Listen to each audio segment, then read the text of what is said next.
And we begin at 3 with the legacy of Wallis Annenberg. She died of lung cancer at the age of 86. Good afternoon, everyone. Thank you for joining us. I'm Annabelle Sedano. If you don't know her, you likely know her last name. Annenberg and her family have been celebrated for decades. She's among the most celebrated and generous philanthropists in LA history, making a mark on education and the arts. NBC4's Chen is live in Beverly Hills with more on her impact and the many places that bear her name. Ted.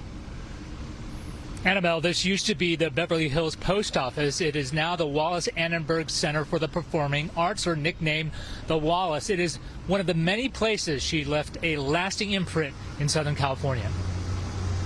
In Los Angeles, her name is hard to escape. It's on a building at the California Science Center, a senior center in Koreatown, a beach house in Santa Monica, and a performing arts center in Beverly Hills. All signs that Wallis Annenberg put her money where her heart was. And her love of Los Angeles had no limits. And it's difficult for me to imagine, Ted, of anyone doing more for the city of Los Angeles and our overall community here in Southern California than Wallis Annenberg has. Longtime friend and former Congressman David Dreyer says Annenberg, who had worked at TV Guide, was deeply committed to journalism, giving $50 million to double the size of the USC journalism school that bears her father's name. Her fierce love of animals led her to fund the Wallis Annenberg Wildlife Crossing, now in Phase 2 construction to help animals cross the 101 freeway. She talked about its importance at the groundbreaking. We begin to reconnect the lands and living creatures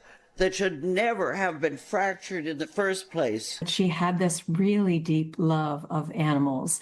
And so I think the Annenberg Wildlife Crossing will be such an important, powerful part of her legacy. And it's a terrible sadness that she won't get to cut the ribbon when we complete the project next year. Annenberg was also a major contributor to the Los Angeles County Museum of Art, and her contribution helped make the Annenberg Community Beach House open to the public. Public beach house, the only one in the state of California, and it is used by thousands of Santa Monicans every year. So Wallis Annenberg's legacy will live on in our city. Lived a very unique, special life, but always kept her feet on the ground, was always a great neighbor. She was a philanthropist angel. No one could have asked for a better sister. No one could ask for a better friend. After the Palisades and Eaton wildfires, the Annenberg Foundation, which Wallis Annenberg directed, provided funds for both short-term and long-term recovery. Reporting live from Beverly Hills, Ted Chen, NBC4 News. Annabelle, back to you.